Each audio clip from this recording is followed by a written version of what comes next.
Oh yes, I'm back. Really back this time.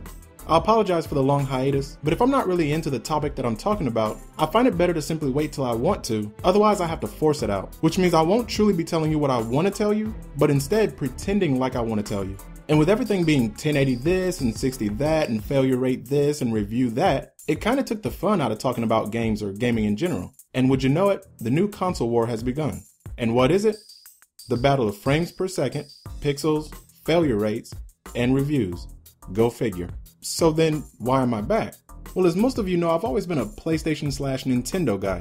And as we can see, Nintendo's struggling a bit, which is not a situation I want one of my favorite gaming companies to be in. And then there's the PlayStation 4, which has already entered the damage and defend stage. And now with the Xbox One being out going through the same stages, means the new Generation 8 console war has finally begun. As we can all see, the PS4 and Xbox One have some hiccups that need worked out. And of course, with hiccups comes failures. I guess what bugs me about the failure rate of the PlayStation 4 as of right now is that there seems to be different types of failures, which of course makes it more difficult for the problems to be taken care of.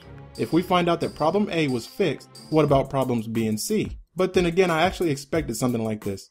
Hell, you can't even get new games nowadays without having to wonder if it'll need to be fixed before it can be played the way it was intentionally meant to be.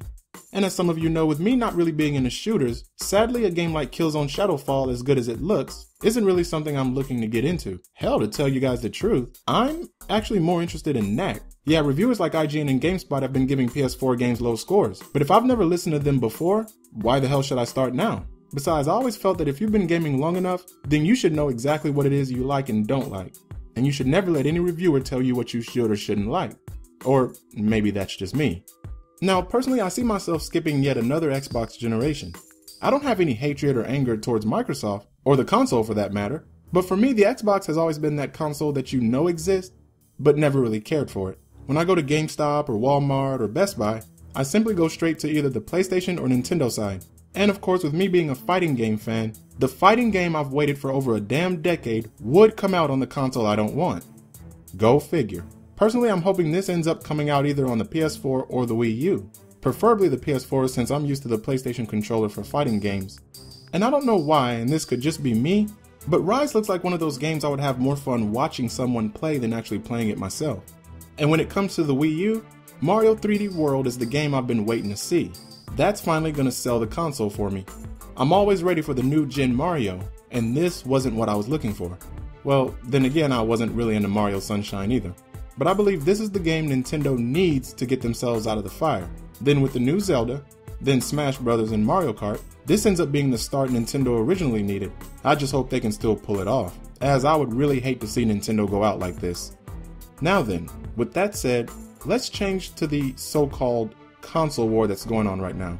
The reason why I'm bringing up this topic again is because I believe some people are defending a console that technically doesn't need defending. And this is because while it may appear to be, the PlayStation 4 isn't actually being attacked at all. So then what's happening? Well, most of you defending the PS4 have to make sure when doing so that the people who are attacking the PS4 are doing so because they actually hate the console as opposed to hating the console's fan base. Think of it like this. Gamer A likes console A. It's their favorite console. Gamer A then discovers Gamer B.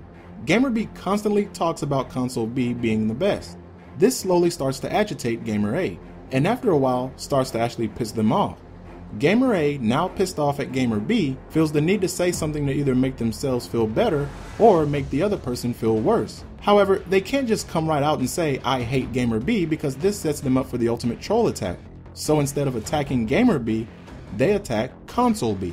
Not because they really hate the console. Remember, just because they like Console A doesn't instantly mean they hate Console B. That's just an assumption people make.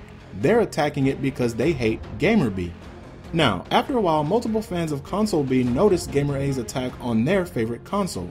However, they don't realize that Gamer A doesn't actually hate the console. Now with this angry mentality, more fans of Console B begin to defend the console by attacking Console A. As more time goes on, more fans of Console A notice all the attacks on their favorite console. They then start to become annoyed by Gamer B's attacks. So in retaliation, Gamers A start bashing Console B.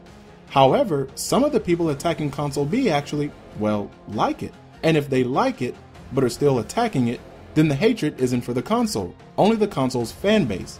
And this, ladies and gentlemen, is what we all know as the console war. See? Simple. Well, except for one little flaw. You see, in order for the console war, a war you can't technically win, to work, specific rules have to be followed. You have to constantly pretend to like everything on your console while also pretending to hate everything on the other console. However, doing this creates, as a lot of you have seen, hypocrisy. Think about it.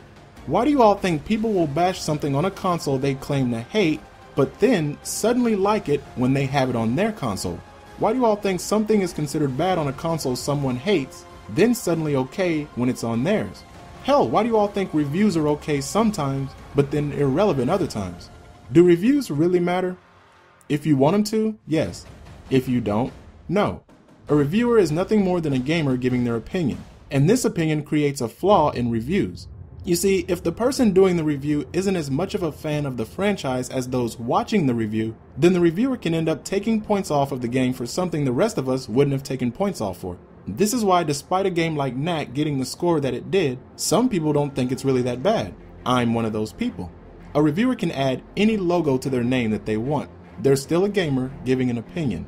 But in order for this to be used on the console war, you have to brag about the positive scores and defend against the negative ones, thus creating more hypocrisy.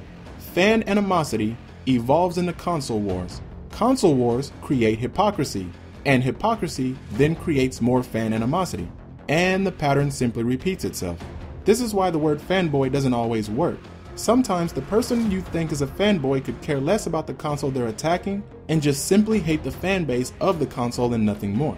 This is pretty much why I always try to stay away from console wars. Yeah, as a kid I did it because, well, I really did get pissed off, especially when N64 fans would bash the PlayStation. And while I could easily destroy that argument now, it's too late. Since I didn't have the same mentality back then that I do now, it was easier for me to get mad when someone bashed the PlayStation, while now it just sounds ridiculous. With that said, the reason why the PlayStation 4 is being attacked right now is simple. Heavy animosity towards the PlayStation fans is refueling the war. The best retribution against the Red Ring of Death attacks on the 360 are found on websites and articles. So people are simply using the articles to fight for them. In retaliation, people are now attacking the Xbox One once again through articles and videos. It really shouldn't have been a surprise that both consoles were going to have some hiccups at the start. But sadly, for every hiccup, a new attack is made. I would say this is going to be one interesting console war, but if things are to continue the way they're going, this will sadly be nothing more than a battle of articles and review scores. Ah well.